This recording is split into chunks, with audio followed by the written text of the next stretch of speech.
अस्सलाम वालेकुम बच्चों। उम्मीद है आप सब खैरियत से होंगे। तो इसी के साथ चलो स्टार्ट करते हैं हम इंग्लिश का अपना चैप्टर T2 का पहला चैप्टर कल्पना चावला। तो हमें इस चैप्टर में क्या है, हमें पढ़ना है इस चैप्टर में कल्पना चावला के बारे में। कल्पना चावला कौन थी, तो उसके बारे में हमने सब कुछ पढ़ना है कि कल्पना चावला ने जो है क्या किया था। ऐसा कुछ उनने किया था कि जिसकी वजह से जो है उनका नाम जो है आज हमारे सामने किताबों में है। मतलब कुछ ऐसा कुछ किया तो होगा जिसकी वजह से वो हमारे सामने है ना। तो यही चीज़ें हमने इनके बारे में, कल्पना चावला के बारे में हमको ये चीज़ें पढ़नी है कि ऐसा क्या हुआ था कि इनका नाम जो है अभी भी लिया जाता है। तो क्या इनके बारे में, ये कहाँ पैदा हुई थी, इनने लाइफ में क्या किया था, क्या अचीव किया था, उसके लिए उनने कितनी मेहनत की थी, क्या किया था, मतलब कि ये सब कुछ हम इस चैप्टर में पढ़ेंगे। तो स्टार्ट करते हैं हम कहाँ से, फर्स्ट लाइन से। On the 1st February 2003, the Columbia Space Shuttle was coming back to Earth after a successful flight. तो बात कब की है, 1 Feb 2003 की बात है।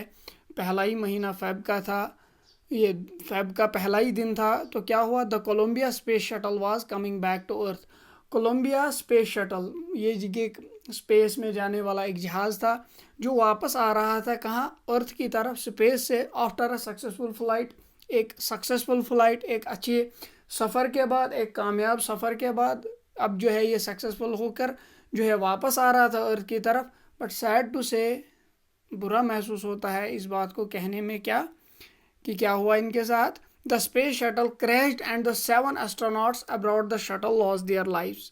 तो क्या हुआ, जब वापस आते हुए जो है ये स्पेस शटल जो है उसका क्या हो गया, स्पेस शटल जो है क्रैश हो गया, मतलब कि उसको जो है वो टूट गया, क्रैश हो गया। And 7 astronauts abroad the shuttle lost their lives. और जो क्या कहते हैं, जो इसमें एस्ट्रोनॉट्स बैठे थे तो उन्होंने जो है अपनी जानें जो है गंवा दी इस हादसे में। जो है हादसा हुआ, जो इस एयरक्राफ्ट, ये जो हवाई जो स्पेस शटल जो गया था स्पेस में, जहाज़ जो वहाँ से आया, तो इसका जो इसकी वजह से जो है जब ये क्रैश हुआ तो ये जो सारे एस्ट्रोनॉट्स इसमें थे तो वो सब भी जो है वहीं पर मर गए। तो इसमें क्या ख़ास बात है, Kalpana Chawla was one of them. जो ये एस्ट्रोनॉट्स मर गए थे इस हादसे में, तो इनमें से जो है एक का नाम जो है वो कल्पना चावला का भी आता है। तो अब कल्पना चावला के बारे में हम पैरा नंबर 2 से स्टार्ट करते हैं। यहाँ से देखिए, born into a traditional family है ना, born in a traditional middle class family at Karnal in Haryana, Kalpana dreamed of the stars. तो born in a traditional middle class family, एक ट्रेडिशनल मिडिल क्लास फैमिली में पैदा होने के बाद, लेकिन Kalpana dreamed of the stars, एक मिडिल क्लास, एक आम सी अदना सी एक फैमिली में जो है ये कल्पना चावला पैदा हुई। लेकिन बट क्या था, ही कल्पना ड्रीम्ड ऑफ स्टार्स, मतलब वो सोचती थी, मतलब उसके सपने थे सितारों में, मतलब सितारों के बारे में वो सोचती रहती थी। स्टडी ऑफ स्टार्स जो करता है तो उसको एस्ट्रोनॉट कहते हैं ना। तो मतलब इसका बचपन से ही जो है ड्रीम था इन स्टार्स के बारे में जानना। तो क्या, through she determination, intelligence and immense belief in her self. तो किन वजूहात से क्या हुआ, डिटर्मिनेशन, कोई चीज़ उन्हें तय की कि मैंने ये चीज़ करनी है, तो उसके लिए मतलब पक्का इरादा, और जो कुछ चाहिए, जितनी मेहनत चाहिए, जितना कुछ उसके लिए पेशेंस चाहिए, वो सब कुछ उसके पास था। इन्हीं चीज़ों की वजह से, इनकी इंटेलिजेंस, उसकी काबिलियत and immense belief in herself, और उसका बिलीफ क्या, अपने ऊपर जो उसको बिलीफ था, एतमाद था कि मैं ये कर सकती हूँ। तो इन सारी चीज़ों ने, इस एतमाद ने, इस कॉन्फिडेंस ने, और इसकी काबिलियत ने, इसकी डिटर्मिनेशन ने, इन सब चीज़ों से क्या हो गया, इन सब चीज़ों को मिलाकर she became the first Indian women to travel to space. जो इसमें ये क्वालिटीज़ थी, इन क्वालिटीज़ की वजह से वो जो है आगे बढ़ी, और she became the first Indian women, और वो क्या बनी, इंडिया की पहली women to travel to space, जो स्पेस तक क्या गई, ट्रैवल किया, जो स्पेस तक चली गई, जो स्पेस में गई, नॉट वंस बट ट्वाइस, नहीं कि एक बार नहीं गई बल्कि कितनी बार गई, 2 बार गई। तो हर life is a shining example of the fact, इनकी लाइफ एक चमकदार सितारे की तरह हमारे लिए क्या है, एग्जाम्पल ऑफ द फैक्ट, इस बात का, इस फैक्ट का एग्जाम्पल है, एक नमूना है, एक मिसाल है हमारे लिए कि क्या है वो, क्या मिसाल है, that all of us can reach for the stars. हम सब जो है कुछ, मतलब कहने का मतलब है कि हम जो है कुछ भी कर सकते हैं। किस तरह से? अगर देखा जाए, कल्पना चावला भी एक मिडिल क्लास फैमिली में पैदा हुई, लेकिन क्या उनने फिर सितारों का सफ़र तय किया। अपनी किस चीज़ से? अपनी डिटर्मिनेशन से, अपने सेल्फ कॉन्फिडेंस से, अपनी इंटेलिजेंस से, अपनी मेहनत से, है ना, अपनी काबिलियत से। इन चीज़ों की वजह से जो है वो कितना आगे गई। तो ये हमारे लिए क्या है, एक शाइनिंग एग्जाम्पल, एक मिसाल है हमारे लिए कि अगर वो ऐसा कुछ कर सकती है तो हम भी जो है ऐसा कर सकते हैं। And if our achievements were amazing, अगर उनकी अचीवमेंट्स जो थी, जो उनने अचीव किया था लाइफ में, वो अमेजिंग था, तो हर character was remarkable as well, और उनका कैरेक्टर जो है वो भी रिमार्केबल है। तो अब क्या है, para number 3, Kalpana had studied various branches of science. अब जो है कल्पना चावला जो है उन्होंने स्टडी किया था various branches of science, science की मुख्तलिफ शाखें जो है उन्होंने हर किसी शाख पे जो है, मतलब हर किसी ब्रांच पे, साइंस की बहुत सारी ब्रांचों का इल्म उनके पास था। तो सच एज फिज़िक्स, सबसे पहले क्या, फिज़िक्स, एरोस्पेस इंजीनियरिंग। अब ऐसी ऐसी, मतलब ये सब साइंस की कुछ ब्रांचेज हैं। अब एरोस्पेस इंजीनियरिंग, ये क्या स्पेस, ये साइंस है, मतलब एक ब्रांच है साइंस की जिसमें क्या होती है, स्टडी ऑफ, मतलब जो स्पेस में जाती हैं चीज़ें, मतलब जो जहाज़ वगैरह वो साथ लेते हैं जिसमें वो जाते हैं, उसके बाद उसके अंदर का सामान वो कैसे चलता है, उसमें क्या होना चाहिए क्या नहीं होना चाहिए, मतलब कि सारा कुछ जो है इनने इस पे इंजीनियरिंग की थी। इसको पता था कि सब कुछ किस में कैसा होता है। स्पेस साइंस, मतलब स्पेस में साइंस, मतलब क्या चीज़ करने से क्या होगा स्पेस में, है ना, बहुत सारी मुख्तलिफ है ना, यहाँ से वहाँ, यहाँ पर जो है वो वहाँ पर नहीं है जो वहाँ है, मतलब बहुत सारी चीज़ें मुख्तलिफ हैं। तो इनको उसका भी इल्म था। उसके बगैर केमिस्ट्री, कंप्यूटर साइंस का भी उनको काफ़ी इल्म था, जियोलॉजी था एंड एस्ट्रोफिजिक्स। मतलब कि उनके पास जो चीज़ें, मतलब स्पेस में जाने के लिए उनको ज़रूरत थी, जो इनको स्टडी स्टार्स के बारे में, इन सितारों के बारे में जो स्टडी करने के लिए उनको ज़रूरत थी, जो चीज़ें उनको ज़रूरत होती थी, तो वो तमाम चीज़ें उनके पास मौजूद थी। तो क्या हुआ, in March 1995 she was selected as a mission specialist by NASA. तो क्या हुआ, मार्च 1995 में she was selected as a mission specialist by NASA. तो नासा ने जो है इनको क्या सेलेक्ट किया एज अ मिशन स्पेशलिस्ट। कोई मिशन था उनका, किसी मिशन पर वो भेज रहे थे, तो इसको जो है इस पूरे मिशन का एक स्पेशलिस्ट बनाया गया। तो ये नासा क्या है, नासा क्या है, national aeronautics and special administration is a government agency dedicated to space research. अब नासा क्या है, एक एजेंसी है किसकी, यूएस गवर्नमेंट की, जो क्या काम करती है, स्पेस में जो रिसर्चेज होती हैं, जो बातें हमें पता चलती हैं स्पेस पे, वो सारी जो है नासा जो है वो स्पेस रिसर्च का काम करता है। तो इट वाज फाउंडेड इन 1958, 1958 में इसको फाउंड किया गया था। हमें कैसे पता चलता है, देखो रिसर्चर्स जो है, जो रिसर्च करते हैं, नासा रिसर्च करता है, या और अपने अपने मुल्क में हर किसी के पास रिसर्च सेंटर्स हैं, तो वो सारे रिसर्च करते हैं। देखो जिस तरह से पहले कितने प्लैनेट्स थे, 9 थे ना, तो फिर अब कितने हैं, अब 80 है ना, प्लेटो गायब हो गया ना, तो वो कैसे हमें पता चला, वो इसी रिसर्च से, मतलब इन्होंने रिसर्च की स्पेस के बारे में, हमने तो देखा नहीं, इन्होंने रिसर्च की, इनने खोज की, तो स्पेस के बारे में हमें पता चला कि ये जो है ये वाला ये प्लैनेट जो है वो गायब हो गया। मतलब ये सारी चीज़ें जो है सब कुछ वो करते हैं।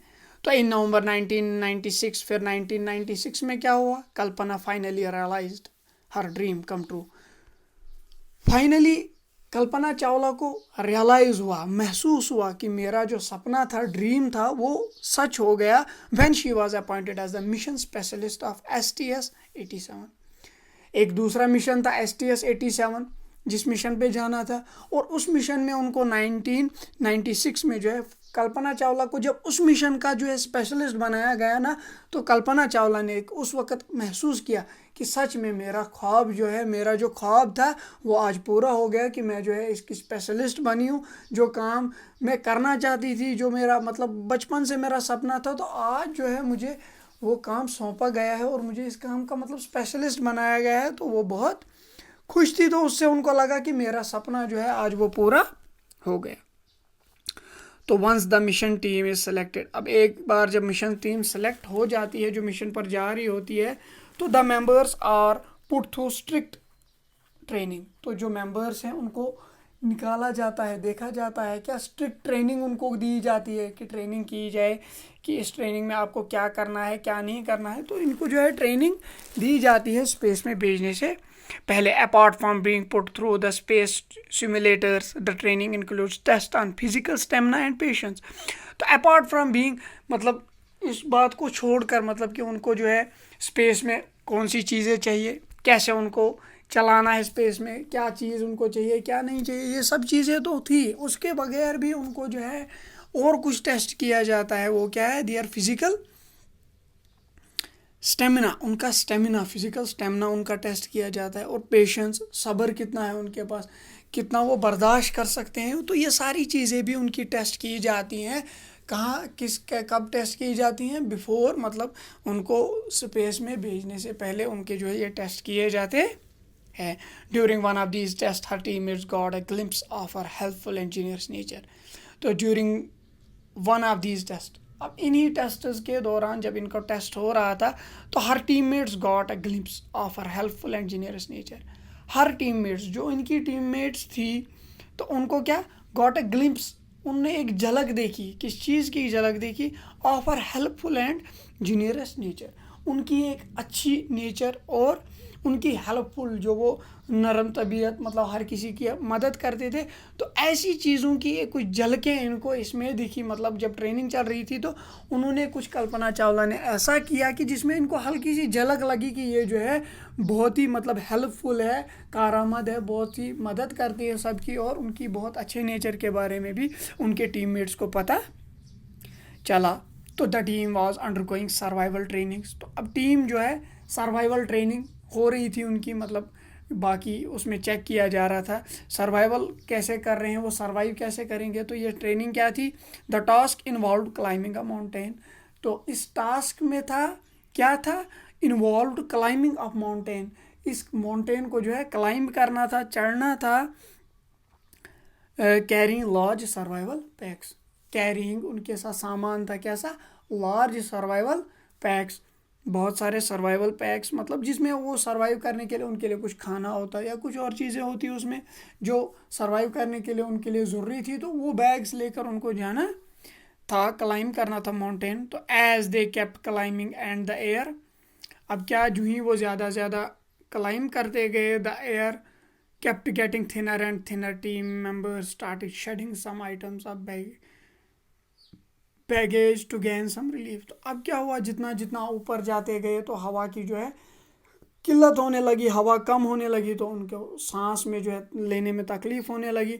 तो then members started shedding some items of baggages. तो अब जो है मेंबर्स अब जब थक गए, चल रहे थे, तो अब सांस लेने में भी दिक्कत हो रही है, तो ऊपर से उनको वो सर्वाइवल सामान भी बहुत साथ हो। तो मेंबर्स ने क्या किया, they start shedding their items, जो भी चीज़ें उनके पास थी उन्होंने स्टार्ट किया कि हम छोड़ देंगे, बैग से, अपने बैग से वो निकाल कर छोड़ने लगे, टू गेन सम रिलीफ, कुछ आराम उनको मिले मतलब चलने में। तो वो चीज़ें वो फेंक देने लगे। तो Kalpana who was bringing up to rare wood keep picking this and carrying them along with her. तो लेकिन कल्पना चावला इनके साथ चल रही थी, तो वो सब जो है कर रहे थे, मतलब रिलीफ लेने के लिए वो छोड़ रहे थे अपनी चीज़ें, सर्वाइवल के लिए जो उनको ज़रूरी थी तो वो चीज़ें वो छोड़ रहे थे। लेकिन कल्पना चावला वो उनके साथ चल रही थी और वो चीज़ें उठाकर अपने साथ चला रही थी।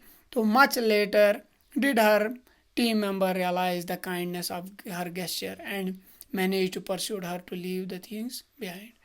अब जो है कुछ टाइम के much later did her, team members realise, कुछ वक्त के बाद जो है इनके टीम मेंबर्स को रियलाइज हुआ, एहसास हुआ कि ये कितनी काइंड है, कितनी नरम दिल है।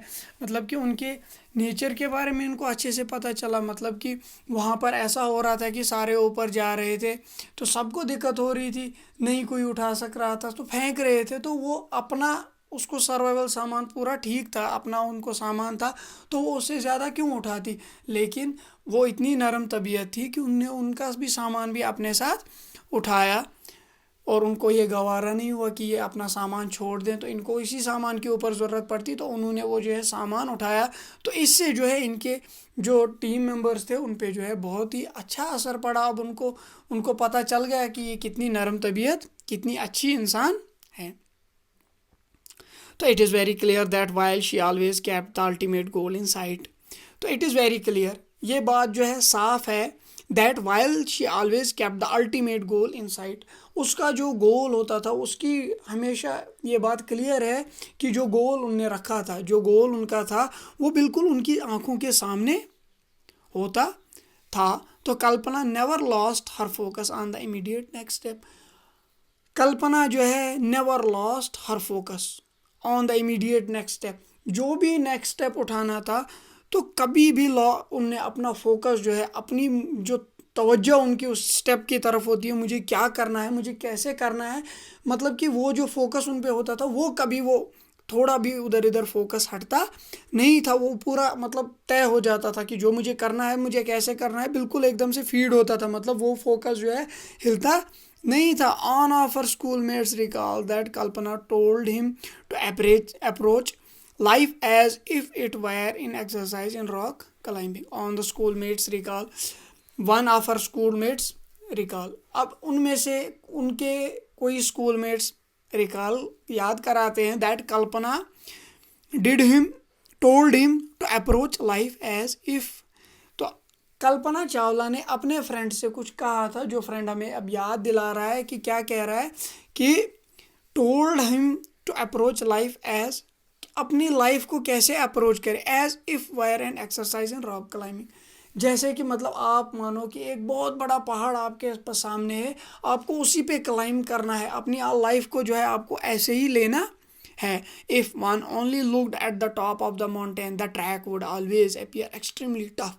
तो कल्पना चावला क्या कह रही है कि मतलब अपनी लाइफ को, अपनी ज़िंदगी को आप लेना है कैसे, एक रॉक, एक बहुत बड़ी चट्टान है जिसको आपको क्लाइंब करना है, आपको इस तरह से उसको लेना है। लेकिन जब हम उसको नीचे से ही पहाड़ की ऊंचाई को देखेंगे तो हमें क्या होगा, हम डर जाएंगे, मतलब हमें वो बहुत ही टफ लगेगा।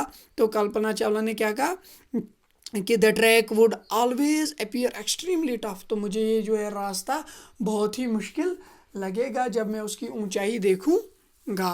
तो फिर क्या है, if not impossible instead the way to do it was to approach it step by step. अब ऐसा जब हम उसको पहाड़ को नीचे से ही देखेंगे तो ये तो ऊंचा पहाड़ है, उधर कैसे कौन जाएगा यार, कहाँ से रास्ता है, तो जाहिर सी बात है ना, मतलब हमें बहुत टफ लगेगा। लेकिन इंस्टेड अगर हम इसकी जगह ये सोचें कि ये इम्पॉसिबल नहीं है, हम इसको कर सकते हैं, कैसे भाई, स्टेप बाय स्टेप, हम आराम से एक एक स्टेप मूव कर सकते हैं, तो आगे बढ़ सकते हैं, तो हम क्या अप्रोच कर सकते हैं ना, पहुंच सकते हैं ना, अपने उस माउंटेन के टॉप पे हम पहुंच सकते हैं। अब अगर नीचे से ही हम कहेंगे कि इतना बड़ा माउंटेन है तो कितना, मतलब कल्पना चावला हमें बता रही है कि मतलब लाइफ को हमने लेना है, एक जो है एग्जाम्पल हमें बताई गई है कि रॉक क्लाइंबिंग की तरह, मतलब एक बहुत बड़ा पहाड़ है जिसको हम एकदम से चढ़ नहीं सकते। हमें जो है स्टेप बाय स्टेप अपनी लाइफ में भी जो है हर कोई चीज़ करनी है, हमें स्टेप बाय स्टेप आगे बढ़ना है। Making one move at a time, हमें एट अ टाइम, एक टाइम में हमें एक ही मूव करना है। It would be possible to scale the peak, अगर हमें ज़िंदगी में आगे बढ़ना है तो हमें एक ही चीज़, मतलब एक ही काम एक ही टाइम पर करना है। तो ये ऐसे बता रही हैं कि अगर हमें उस पहाड़ की ऊंचाई पे जाना है तो हमें क्या करना है, moving one move at a time, एक ही काम हमें करना है, एक ही चीज़ करनी है, एक एक स्टेप से, स्टेप बाय स्टेप आप जो है उस पहाड़ की ऊंचाई पर एक दिन पहुंच जाएंगे। तो this was something that she actually practised in her life. तो ये कुछ चीज़ें थी जो एक्चुअली कल्पना चावला ने अपनी लाइफ में जो है प्रैक्टिस की थी इस चीज़ की, जो देखी थी उन्होंने अपनी लाइफ में, जो है इसका सामना किया था। क्या? Moving step by step, move करो, आराम से जाएं, चले आराम से अपनी ज़िंदगी के सफ़र में, लेकिन क्या? Step by step. She fulfilled her personal ambitions of becoming an astronaut. जब वो स्टेप बाय स्टेप बढ़ी तो उसने सबसे पहले क्या किया? She fulfilled her personal ambition of becoming an astronaut. Personal ambition उसका था कि मैं एस्ट्रोनॉट बनूं, वो भी उसने पूरा किया। और in one of her last interview to India Today, तो एक उनका आखिरी इंटरव्यू जो है उन्होंने दिया था इंडिया टुडे पर, तो कल्पना हैड दिस टू से टू चिल्ड्रन। कल्पना ने जो है कुछ चीज़ें जो है कुछ उस इंटरव्यू में बातें बताई बच्चों के लिए। तो क्या है? Do take the time to analyse your goal. आप जो है अपने आप को जो है अपना टाइम ले, पूरा टाइम ले कि एनालाइज करें, आप जो है मतलब मायना करें कि आपका गोल क्या है। कल्पना चावला का कहना है कि do take time to analyse your goal. जो तुम्हारा गोल है, तुम्हारा मकसद है, तुम्हारा कोई मोटिव है, तुमने कुछ करना है, अगर किसी को कुछ बनना है तो डू एनालाइज। आपको पहले जो है अपना गोल जो है अपने सामने रखना है, अपनी मंजिल को जो है आपको अपने सामने रखना है। It should be something that you want to do. ये ऐसी कुछ चीज़ होनी चाहिए जो आप करना चाहते हो। मतलब कि मुझे पढ़ने का बहुत शौक़ है, मुझे डॉक्टर बनना है, तो मुझे डॉक्टर बनने के लिए जो है मुझे मेडिकल साइंस पढ़नी है, लेकिन मुझे मेडिकल साइंस मैंने गोल रखा ही नहीं है, मैं पढ़ कुछ और रहा हूँ और मैं बनना चाहता हूँ डॉक्टर, तो ये पॉसिबल नहीं है। तो कल्पना चावला का क्या कहना है? It should be something that you want to do. ऐसा कुछ होना चाहिए जो आप करना चाहते हो, जिसकी आपको चाहत हो, जो आप चाहते हो कि मैं ये करूँ, ये चीज़ मुझसे होनी चाहिए। तो something that you would enjoy doing in long run. तो ऐसी कोई चीज़ होनी चाहिए जिसमें आपको मज़ा आए आगे। मतलब कि अब मुझे कि एनिमल्स अच्छे लगते हैं या कोई और चीज़, मतलब मुझे जानवरों की स्टडी अच्छी लगती हो, तो मुझे इसी को जो है अपने सामने रखना है और इसी में जो है आगे बढ़ना है। क्योंकि देखो, मुझ में चाहता हूँ ना ऐसी चीज़ मुझे पता चले इनके बारे में, तो जब मैं मेहनत करूँगा और मुझे जब मेरी जब चाहत होगी, वो जब मैं उसको चाहूँगा कि सच में ये मुझसे हो, तो लॉन्ग रन में लाइफ में जब आगे आप बढ़ेंगे तो आपको ज़्यादा ज़्यादा मज़ा आएगा, जब आपको ज़्यादा इन चीज़ों के बारे में पता चलेगा। Know that the path is not always easy. आप जान लो, मतलब कोई भी रास्ता आप चुनो, कोई भी रास्ता आप इख्तियार करो, तो कोई भी रास्ता जो है इजी नहीं होता है। तो क्या होता है? Crossing obstacles will strengthen you, the journey matters as much as the goal. तो क्रॉसिंग ऑब्स्टेकल्स क्या होता है? मतलब राह में कहीं कोई ऑब्स्टेकल है जो रुकावट कर रहा है। तो किसके कहने का मतलब है कि लाइफ में जो है आपका जो रास्ता है, जो आप एक रास्ता इख्तियार करोगे, अगर आप कोई छोटा सा भी काम करना चाहोगे, कोई छोटा सा मतलब अपनी तरफ से आप आसान काम इख्तियार करोगे, मतलब कि आसान चीज़ मैं करूँगा, लेकिन क्या कहती हैं? क्रॉसिंग ऑब्स्टेकल्स विल, मतलब नो दैट ऑलवेज आपका जो पाथ जो है, जो आपका रास्ता है, वो ऑब्स्टेकल्स के बगैर नहीं होगा। मतलब कि आपकी लाइफ में जो है वो रुकावटें आएंगी, but these obstacles will strengthen you. ये जो है ऑब्स्टेकल्स आपको हैं, जो ये बीच में रहा आपका रोका जा रहा है, तो ये ऑब्स्टेकल्स जो है जब आप इनको क्रॉस करोगे तो आप में जो क्या है, कॉन्फिडेंस आएगा। मतलब कोई चीज़ है आपको रोक रही है आगे बढ़ने से, आपने जब उसको क्रॉस किया तो उससे आपकी क्या है, आप बूस्ट हो जाओगे, आपको जो है स्ट्रेंथ मिलेगी, ताकत मिलेगी, है ना। उन चीज़ों से आपका कॉन्फिडेंस बढ़ेगा। तो then the journey matters as much as the goal. तो जर्नी, जो सफ़र है आपका, वो भी मैटर करता है as much as the goal. जितना आपका गोल मैटर करता है उतना ही आपका सफ़र भी मैटर करता है। आपको किस तरह से ये सफ़र जो है तय करना है अपनी मंजिल तक पहुंचने के लिए। तो ये था आपका चैप्टर। तो हो गया आपका चैप्टर लगभग कंप्लीट। तो अब जो है इसके क्वेश्चंस वगैरह यहाँ पर हैं, तो फिर मैं इसके क्वेश्चंस जो हैं आपको PDF में सेंड करूँगा। तो आप जो है ये चैप्टर आराम से सुने अच्छे से, जहाँ पर समझ ना आए तो आप मुझसे पूछ सकते हैं, मेरा नंबर है। तो ठीक है, तो अब देखिए इसमें आंसर द फॉलोइंग क्वेश्चंस मैं आपको थोड़ा सा बताऊंगा, इन क्वेश्चंस के बारे में आपको थोड़ा हाईलाइट जैसा करूंगा मैं चीज़ें। तो क्या है, what do you know about the Kalpana Chawla, आप कल्पना चावला के बारे में क्या जानते हैं। तो हमने पूरा चैप्टर जो है कल्पना चावला के ही बारे में पढ़ा है, तो हमें पता है, अब हमें बहुत कुछ कल्पना चावला के बारे में पता होना चाहिए, क्योंकि इतना बड़ा चैप्टर हमने पढ़ा तो इतना सा तो आपको खुद पता होना चाहिए, आपको खुद करनी है कोशिश लिखने की, ठीक है। जब तक मैं आपके आंसर्स यहाँ से भेजता हूँ तब तक जो है आपको खुद ये आंसर्स इनके लिखने की कोशिश करनी है। तो when and how did Kalpana realise her dream, when कब और कहाँ, वो कब और कैसे did Kalpana realise her dream, कैसे उनको अपने रियलाइज हुआ अपने ड्रीम का, कल्पना चावला को, तो ये भी हमने पीछे चैप्टर में पढ़ा हुआ है। What do you know that Kalpana was helpful and genius to all art, how do you know, आपको कैसे पता है कि कल्पना जो है वो हेल्पफुल थी और उसका नेचर जो है अच्छा था, ये आपको कैसे पता चलता है। तो हाँ, हमने पढ़ा है पीछे चैप्टर में कैसे हमें पता चलता है, जब वो ट्रेनिंग में होते हैं तो वहाँ पर वो जो है उनको पता चल जाता है कि उनको एक झलक दिख जाती है कि ये जो है बहुत ही अच्छी हेल्पफुल हैं। तो what is NASA, what are its functions, तो आपको मैंने बताया नासा क्या है, नासा कब बनी है, नासा का काम क्या है, तो ये भी मैंने आपको चैप्टर में अच्छे से बताया है। तो what was Kalpana's message to the children, और कल्पना चावला का मैसेज जो है वो बच्चों के लिए क्या था। तो ये रहा आपका पूरा चैप्टर जो है कंप्लीट हो गया। तो कंप्लीट हो चैप्टर जो है आपको कंप्लीट हो गया, तो अब इसके आंसर जो है आप खुद लिखने की कोशिश करें, मैं भी आपके आंसर्स भेजूंगा, लेकिन अब इसको अच्छे से आपको जो है दोबारा सुनना है, अच्छे से आप इसको याद रखें, तो आपके जो है एग्ज़ाम्स भी नज़दीक हैं, तो मेहनत करें, ठीक है। तो खुदा हाफिज़।